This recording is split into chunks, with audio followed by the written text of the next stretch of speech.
Assim, eu pessoalmente eu gosto muito desse clima que nós encontramos quando tem Copa do Mundo, porque a gente sempre assim percebe que esse clima ele vai unindo pessoas, grupos, famílias, empresas, sempre tem até igrejas também, né? Como nós fizemos aqui, e é muito legal. A gente vê isso também em Olimpíada. Normalmente os grupos se juntam assim, os países de uma forma geral, mas na verdade o país são pessoas assim. Nós percebemos sempre, o que eu gosto de ver nisso é que pessoas se unem na busca de um objetivo comum. Nem sempre vamos alcançar, mas eu acho que é importante a gente perceber que pessoas às vezes se juntam em busca de um objetivo comum, como nós fizemos aqui hoje, né? E a gente vê em diversos outros lugares. Isso por conta talvez de um fenômeno interessante que a gente percebe, que faz parte da natureza humana juntar esperança. É uma coisa que faz parte assim do homem, do nosso jeito de ser. A gente gosta de juntar esperanças, faz bem quando pessoas têm objetivos, expectativas comuns, e aí eles juntam esperança e a gente parece que um encoraja o outro e facilita um pouco a nossa jornada aí, né? Se a gente olhar também um pouco por conta do nosso país, como anda hoje, o país está ruim, muito desemprego, muita desesperança, famílias com muitos problemas aí, violência, todas estas coisas aí, não é? E o que vai acontecer? Daqui a pouco vai ter eleições. E o que acontece quando tem eleições? Pessoas se juntam ao redor de um candidato, né, para fazer, como eu falei, juntar esperança aí e achar que de alguma forma talvez a gente tenha dias melhores, pelo menos são as nossas expectativas aí. É comum que a gente faça isso, né? E nesse sentido a gente deve perceber que nesse mundo transitório, mesmo que as nossas esperanças sejam alcançadas, na maioria dos casos elas são transitórias. Então, se o nosso país for campeão, a gente vai comemorar um pouco e tal, e talvez na outra Copa já é outro, muda de mão. Então são esperanças sempre transitórias, as coisas não são firmes. Por isso nós devemos sempre entender que tem duas coisas para a gente equilibrar nesse sentido. Uma delas é que a gente não pode viver sem esperança, porque senão, se você não tem sonho, não tem projeto de vida, não tem um lugar para projetar algo pelo qual você luta, você fica sem objetivo de vida. Isso é muito ruim. Mas há uma outra coisa que a gente deve lembrar sempre, isso como cristãos, é que verdadeiramente, em primeiro lugar, a nossa esperança deve estar colocada no Senhor. No Senhor nós encontramos um outro tipo de resposta para a nossa esperança. É uma esperança que não é como aquela colocada nos homens, que ela tem, parece que um prazo de validade, mas no Senhor nós encontramos situações melhores, porque Ele é Deus, não é? Eu vou convidar você a abrir a sua Bíblia no Salmo 146, e nós vamos ver algumas recomendações da Palavra de Deus que vão nos direcionar um pouco para essa questão, a partir da experiência do salmista, e que a gente deve prestar atenção, porque é algo que devemos e podemos imitar. Algumas lições que o salmista coloca aqui para a gente aprender com ele, e a gente vai perceber à medida que o salmo evolui aí como nós vamos tirar lições para a nossa vida. É interessante a gente saber, os últimos 5 salmos da Bíblia são salmos de exaltação a Deus, de alegria, e todos eles têm como primeira palavra aleluia e também a última. Eles começam com aleluia e também a última. Talvez em algumas versões você pode encontrar louvar ao Senhor, mas a palavra que está lá no hebraico é aleluia, que significa louvar ao Senhor. Então pode ter alguma variação nesse sentido, mas a palavra é sempre essa que estará iniciando e finalizando esses últimos 5 salmos aí que nós encontramos na Escritura. Então, o que esses salmos basicamente vão trazer para o nosso coração? Eu creio que é uma mensagem que vai dizer para nós que o nosso auxílio e esperança estão no Senhor nosso Deus. O nosso auxílio e a nossa esperança nós encontramos verdadeiramente no Senhor nosso Deus. E vamos ver o que o salmista então fala para nós, os versos 1 e 2.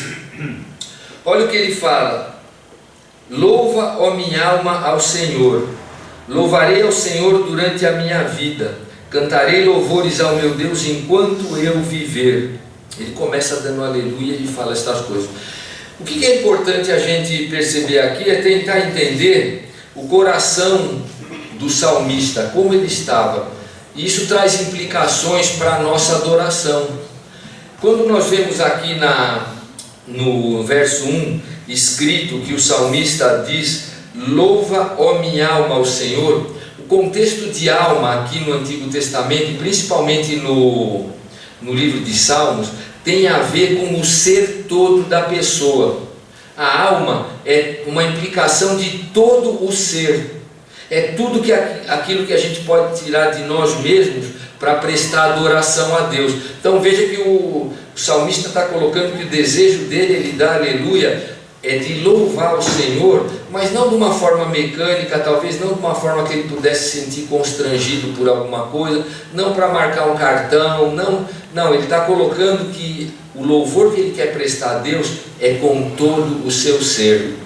É isso que tem a ver com a alma, e ele coloca aí de forma muito legal. É bom a gente entender estas coisas aí. E mais do que isso, não só todo o seu ser, mas no verso 2 ele diz: louvarei ao Senhor durante a minha vida, cantarei louvores ao meu Deus enquanto eu viver. Então, queridos, veja, a gente deve perceber quando lê um verso como esse, é que tipo de expectativa que havia no coração deste homem enquanto um adorador. Ele não só queria louvar ao Senhor de forma integral, com todo o seu ser, mas também todos os dias da sua vida.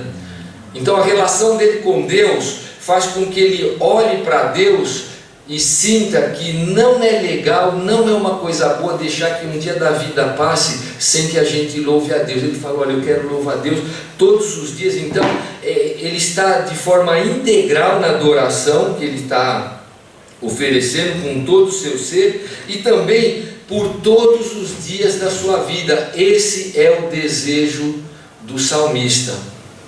E talvez aqui a gente vai tirar a primeira aplicação para nós, a gente poder se perguntar: como tem sido o teu culto, querido, a tua adoração a Deus? Como tem sido a minha adoração? Como o meu coração presta adoração a Deus? Como e quando? Então vejam pela perspectiva do salmista, que a gente tem aqui alguém que tinha um coração muito voltado para as coisas de Deus. Ele tinha uma plena consciência de quem Deus é, do que Deus é capaz, do que Deus pode fazer, e ele não aceita algo que seja menos do que estar totalmente com o seu ser envolvido na adoração, mas todos os dias. Muito diferente da adoração que nós prestamos em geral, não é? Algo para a gente refletir, talvez fazer mudanças aí na vida da gente.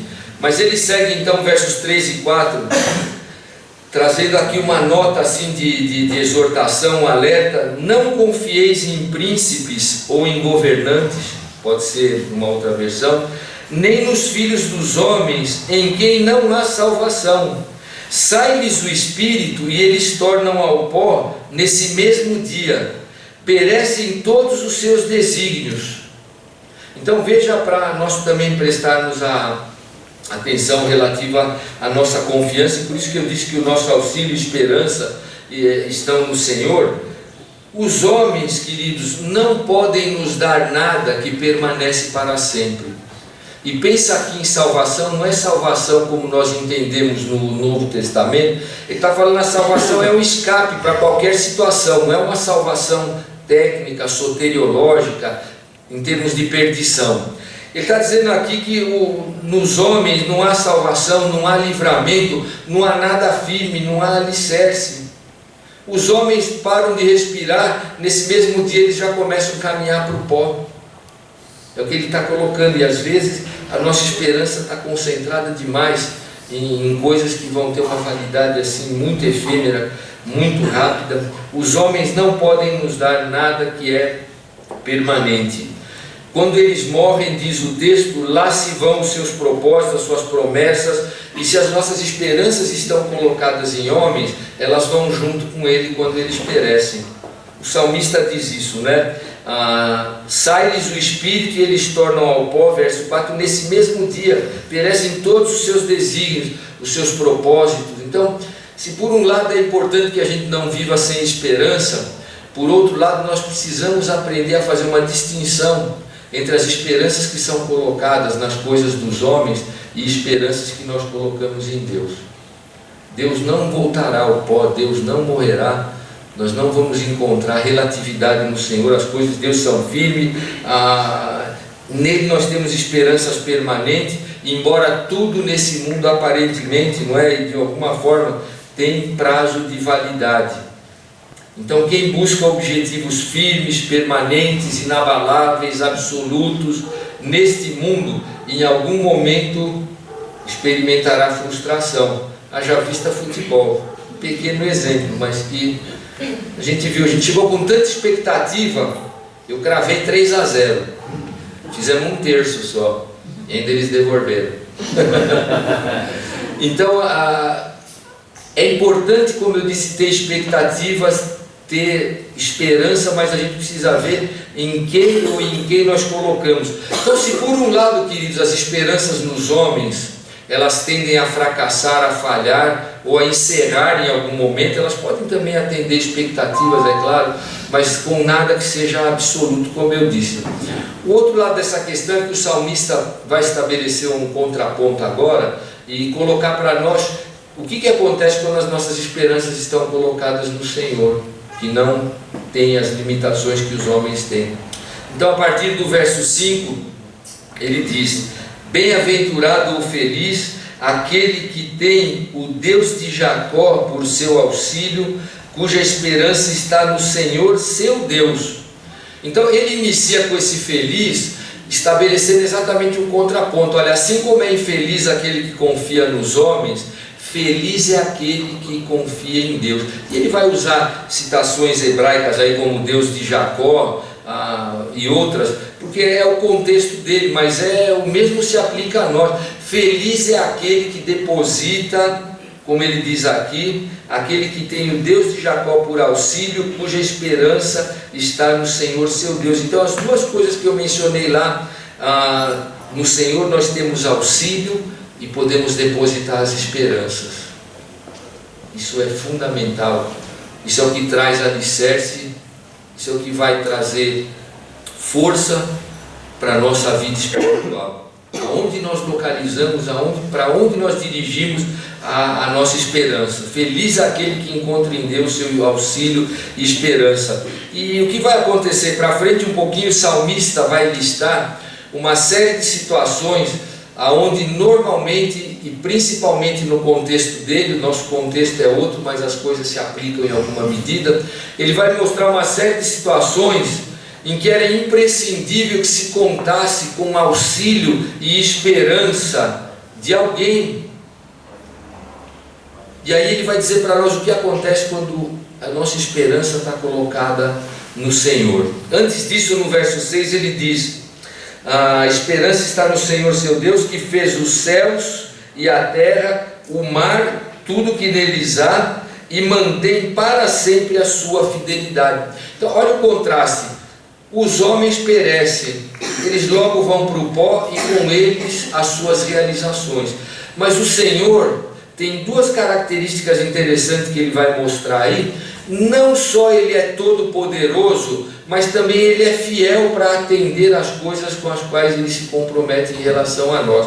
Então ele diz, olha, ele fez os céus e a terra, ele é todo poderoso, fez o mar, tudo que neles há, e mantém para sempre a sua fidelidade. Queridos, olha como é maravilhoso o Deus em quem nós cremos. Amém.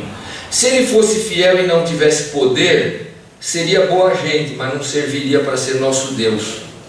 Se ele tivesse todo o poder, como ele é todo poderoso, e não fosse um Deus fiel, também não prestaria.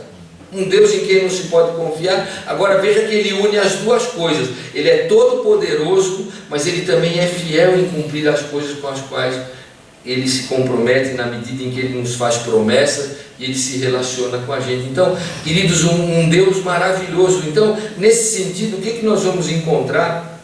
por conta dessas duas qualidades de Deus, aqui nós encontramos o inabalável, o permanente, aquilo que é seguro e que nós não encontramos nos homens. Aquilo que nenhum homem pode dar para nós nesse sentido, porque as coisas dos homens se desvanecem, elas são temporárias, elas têm um poder relativo, elas são mais fracas, o homem pode voltar atrás, pode desistir de alguma coisa. Tudo isso nós encontramos no Senhor. Ele atende às nossas expectativas e Ele nos dá esperanças eternas. Ele não voltará ao pó, como eu disse, e não vai falhar nas suas promessas. E aí nos versos 7 a 9, nós vamos ver algumas questões interessantes aí. O caráter fiel de Deus socorrendo aqueles que colocam nele as suas esperanças. Dentro, como eu disse, de um contexto do salmista, a gente falando aqui de algumas centenas de anos antes de Cristo, no contexto de uma população de judeus, talvez camponeses, pessoas que experimentaram caminhar por desertos, que moram num contexto diferente do nosso, mas que vão apontar, e a gente pode jogar aqui com a imaginação para ver um pouco dessas necessidades que faziam parte do contexto desse homem. É tão interessante que a partir do verso 7 e até o verso 9, nós vamos ver que por 5 vezes os versos iniciam falando de Javé.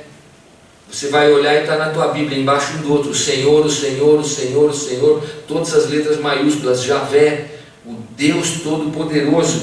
E ele começa então falando sobre a fidelidade de Deus, e ele fala no verso 7, ele mantém para sempre a sua fidelidade, final do verso 6, faz justiça aos oprimidos e dá pão aos que têm fome. Então, vejam, queridos, o Senhor, Ele pode atender totalmente a expectativa daqueles que estão sendo oprimidos, daqueles que estão sendo de alguma forma esmagados por uma situação, daqueles que sofrem opressão, sobretudo por sua fé. O Senhor traz esperança para esses. Ele pode, Ele é fiel, Ele tem poder, e Ele não só faz justiça aos oprimidos, como diz aí, Ele também dá pão aos que têm fome. Agora vamos entender uma questão aqui. A palavra que o salmista nos traz é que essa relação de receber o benefício do Senhor é para aqueles que estão com a sua expectativa colocada nele. Então há uma relação de reciprocidade daquele que confia em Deus e recebe o benefício de Deus. Então, nesse sentido, você pode falar, puxa vida, a gente ainda vê gente oprimida, gente com fome nesse sentido. Verdade, isso aí nunca vai acabar.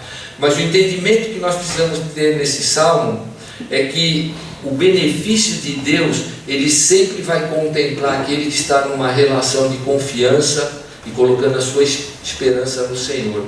Então, nesse sentido, ele faz justiça ao oprimido, ele dá pão aos que têm fome, como diz o verso 7, e ainda ele diz, o Senhor liberta os encarcerados.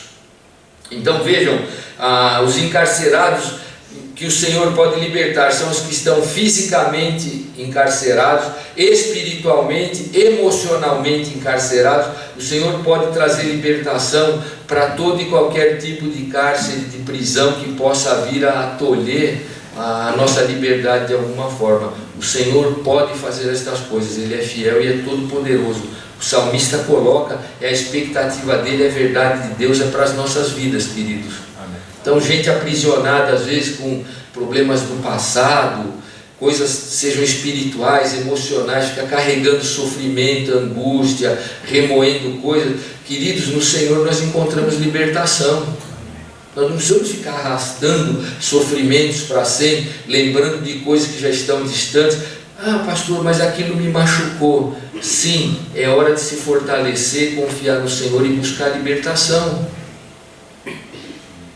Ah, mas eu precisaria ser justiçado porque eu fui prejudicado. O verso mesmo já diz que o Senhor faz justiça ao oprimido. Então a gente confia no Senhor e coloca sobre Ele estas coisas. Ele traz libertação para os encarcerados e principalmente os que estão encarcerados por conta do Evangelho.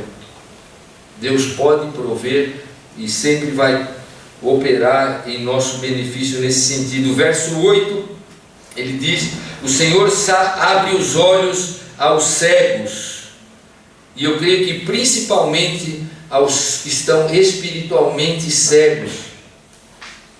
Se a gente pensar um pouco, queridos, ser cego é uma situação muito difícil, mas eu fico imaginando como era difícil ser cego nos tempos de Jesus, como era difícil ser cego nos tempos do salmista. Não tinha nada que pudesse amparar alguém, nada que pudesse dar nenhum tipo de apoio. Se hoje é ruim, muito pior naquele tempo. Mas de alguma forma que a gente não entende, e eu creio na palavra de Deus, ainda que alguém esteja cego de alguma forma fisicamente, ou cego espiritualmente, a gente pode crer que Deus vai entrar com providência e vai trazer um alívio e uma situação diferente.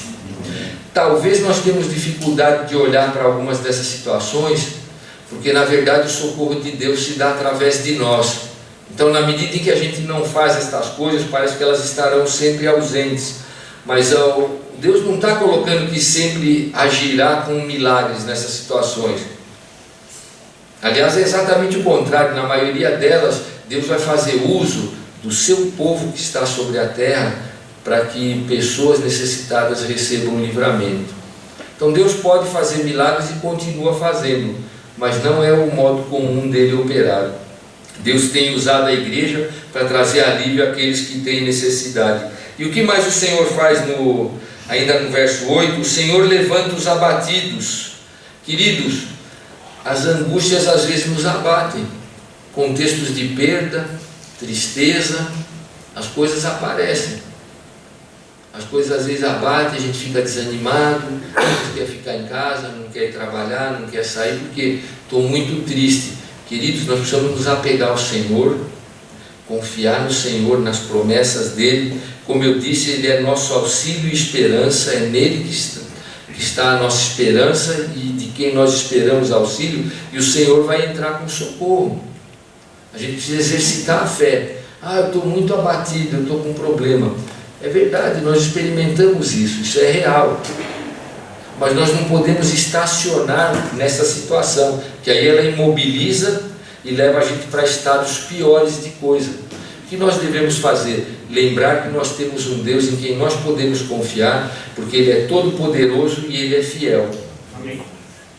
Se colocar confiança nos homens, daqui a pouco vem outro sobressalto, daqui a pouco aquilo se interrompe de alguma forma, como o salmista levantou para nós aqui. O que mais que o Senhor faz, queridos? No verso 8, o Senhor ama os justos, ou seja, os que praticam a justiça, os que têm nas suas atitudes, buscam nas suas atitudes semelhança com Deus, agem com justiça. Então o Senhor ama esses, porque na medida em que eles praticam a justiça, eles estão refletindo o caráter do próprio Senhor, que é justo. O Senhor ama a esses, os que são justos, os que praticam a justiça. E ele ainda diz no verso 9, o Senhor guarda o peregrino, e isso é um pouco, ou o estrangeiro, é um pouco fora do nosso contexto, mas era muito difícil nos dias do salmista, quando alguém tinha algum problema, suponhamos que não houve chuva, não nasceu nada, não há comida, isso era muito comum, e as pessoas precisavam às vezes pegar toda a sua família, colocar tudo em cima de 2 mulas e ir para outro lugar. Ainda nós vemos um pouco disso hoje, mas bem diferente. E aí esse cara chega num outro lugar com a família, às vezes outra etnia, outro idioma, ele chega lá e não tem nada, ele tem só o que está em cima da mula ali como um retirante. Isso era bastante comum. O que essa pessoa precisa? Ela precisa de um acolhimento. E é dentro desse contexto que o salmista está colocando aqui, que o Senhor guarda o peregrino, Ele guarda o estrangeiro, aquele que está afligido, está vulnerável. Talvez a gente pudesse expandir um pouco esse conceito para a nossa realidade, aquele que não saiu de cidade, mas talvez saiu dentro de uma casa despejado, porque não pôde mais pagar o aluguel, está morando na rua, está vulnerável, está desencontrado aí, está sem emprego há muito tempo, está sem poder sustentar a família, ele está estrangeiro num mundo de tanto consumo, de tanta coisa, ele olha para tudo e fala, eu não sou daqui, parece, eu não participo de nada. Então nós poderíamos encontrar maneiras. O importante é a gente saber que em contextos de vulnerabilidade, Deus é fiel e Ele socorre aqueles que confiam nele, usando nós em muitas ocasiões, como eu coloquei aí. Por fim, ele diz aqui que o Senhor ampara o órfão e a viúva. Na verdade, o peregrino, aí o estrangeiro, o órfão e a viúva, são os 3 grupos sociais mais mencionados no Antigo Testamento em termos de vulnerabilidade, que precisam de ajuda de alguém. Eu já falei aqui para vocês, mulheres em geral não trabalhavam fora nos tempos antigos. Isso significa que elas não tinham receita nenhuma. Quando perdiam o marido, elas ficavam totalmente e literalmente jogadas lá e tinham que pedir para comer. E com filhos isso piorava e muito. Não tinha nenhum tipo de bolsa engano, não tinha nada lá. Era enfrentar a situação mesmo. Então, o Senhor sempre alertou o seu povo para ter cuidado com os que são mais vulneráveis, viúvas e órfãos, e aqui no caso também o retirante, que são acolhidos, eu repito, então, pelo Senhor, mas através do povo de Deus, principalmente. Deus mexe no coração, Ele mobiliza. Por isso a gente não deve ter o coração duro quando nós olhamos para essas situações. Por fim, o salmista vai dizer ainda no verso 9, que o Senhor faz todo esse tipo de acolhimento, que o Senhor faz todo esse tipo de coisa, mas há um porém ainda aí no verso 9. É o contraponto de tudo que está aí.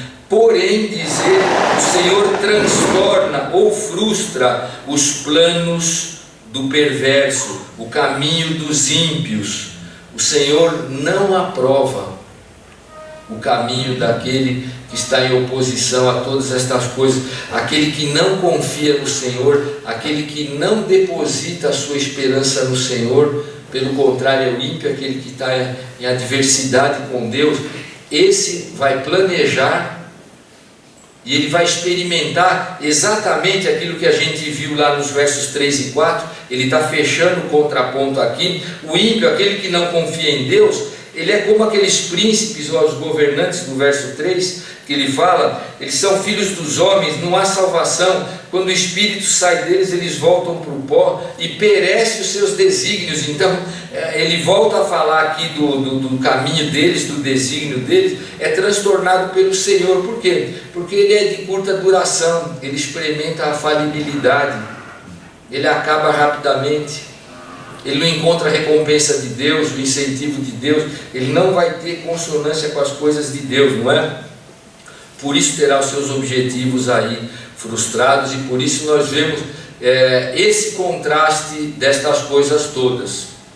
Pois bem, no verso 10, o salmista finaliza dizendo o seguinte: o Senhor reina, vejam, diferente dos homens. O reino de Deus, aonde Deus está, ele não tem essa volatilidade, esse prazo de validade, esse tempo que vai ser curto. Quando nós confiamos no Senhor, a Escritura diz: o Senhor reina para sempre. O teu Deus, ó Sião, ó Israel, ó Jerusalém, como queira entender, a mensagem é essa: o teu Deus, ó Sião, reina de geração em geração. E ele finaliza com o aleluia novamente. Então, na medida em que nós olhamos, o contraponto é bastante forte. Os homens perecem rapidamente, mas o Senhor é de geração em geração. Por isso nós podemos confiar, queridos. Por isso que, como eu coloquei desde o começo, o nosso auxílio e a nossa esperança estão no Senhor, no nosso Deus. Ele pode intervir por nós com aquelas duas habilidades que nós olhamos. Ele é um Deus que é todo poderoso e fiel. Lembra sempre disso, queridos. Um dos dois só não serve. Se faltar um dos dois, se Deus não serve. Mas ele junta as duas coisas. Ele tem todo o poder, mas ele também é fiel. E ele pode nos assistir nas nossas necessidades, nas nossas angústias, nas nossas expectativas, aqueles que colocam as suas esperanças no Senhor vão ser abençoados sempre. Amém. Talvez nós poderíamos reescrever um salmo não canônico, como os da Escritura, mas colocar aqui a partir do verso 6, não é? Que o Senhor fez os céus, a terra, o mar, tudo que neles há, mantém para sempre a sua fidelidade, que resolve esta situação nossa, que nos ajuda nesta dificuldade, que vai olhar agora para alguma angústia que talvez você tenha e vai entrar com providência, que vai nos socorrer numa dificuldade talvez familiar, do lar, e Deus sabe todas as coisas, e Ele está escrevendo a nossa história dessa forma, mantendo a sua fidelidade, o seu poder. E quando nós então colocamos nele a nossa esperança, nós vamos ver que as suas promessas se cumprem. Queridos, Deus não falha nas suas promessas. Nós às vezes é que temos dificuldade de entender como se dá o cumprimento da resposta de Deus para a nossa situação. Às vezes o nosso entendimento é um pouco tardio, porque a gente entra numa certa dissonância aí da nossa expectativa com aquilo que a gente espera de Deus. E a gente marca a data para acontecer as coisas, elas não acontecem na data, e a gente acha que pode ter havido uma falha de Deus. Não, é falha no nosso cálculo, né? O relógio de Deus não atrasa nem adianta. Ele entra com providência sempre na hora certa e da forma certa. E eu queria então que nós pudéssemos, irmãos, levar para casa uma grande expectativa, principalmente por poder ver como é bom, como é maravilhoso poder ter esperança num Deus que é fiel, que é todo poderoso, que nos ama e cuida de nós. Essa é a lição desse pequeno salmo, que tem apenas 10 versos, mas que transmite para nós, e nós devemos buscar imitar, uma experiência de alguém que olhou para as coisas dos homens, olhou para as coisas de Deus, e ele percebeu exatamente aonde ele devia e podia colocar a sua expectativa, a sua esperança, porque dali ele recebeu resposta firme, segura e inabalável. E nós cremos no mesmo Deus que o salmista nos apresenta aqui. Isso me faz lembrar quando nós lemos lá no livro de Lamentações, quando Jeremias fala: eu quero trazer à memória aquilo que pode me dar esperança. Queridos, o que pode nos dar esperança é confiar em Deus. Se você quiser esperança firme, eterna, duradoura, que não falha, depositada num Deus fiel. Claro que a nossa vida nos leva a depositar esperanças em outras instâncias que fazem parte dos nossos relacionamentos humanos, mas nós devemos sempre saber que ali não deve estar o nosso coração. Em termos de esperança, o nosso coração deve estar sempre no Senhor, que fez os céus e a terra. Como eu disse no princípio, queridos, nós vivemos dias difíceis, nós temos encontrado muitas dificuldades, não é? E eu creio que assim como nós pudemos juntar hoje aqui na hora do jogo, foi um ajuntamento não só de pessoas, mas foi um ajuntamento de esperanças e de expectativa, nós devemos fazer o mesmo com relação à nossa vida.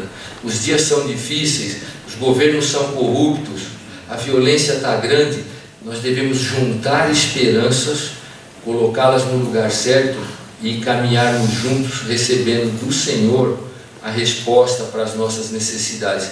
Queridos, Deus é fiel e é todo poderoso, Ele pode cuidar de todas estas coisas. Amém. Nós devemos louvar a Deus por tudo isso, como o salmista disse, com todo o coração e todo dia. Essa é a nossa resposta para tudo isso que Deus coloca e apresenta aqui para nós. Nosso auxílio e esperança estão no Senhor. Vamos orar por isso. Vamos nos colocar diante de Deus.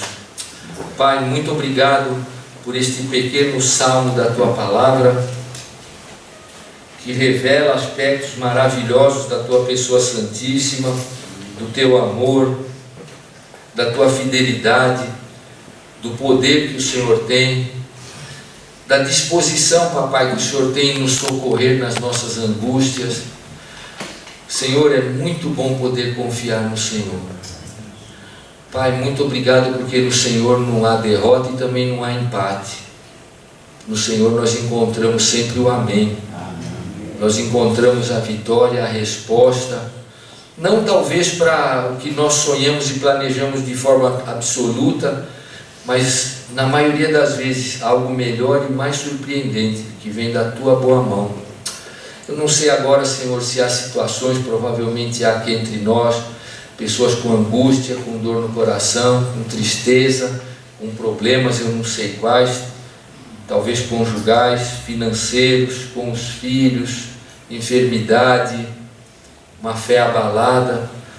Mas nós pedimos agora, Senhor, que todo o coração que está aqui nesse momento possa direcionar agora as suas esperanças e as suas expectativas para o Senhor. E nós queremos também, Senhor, por conta da tua fidelidade e do teu amor, ajustar a nossa adoração para que nós possamos ser melhores adoradores do Senhor.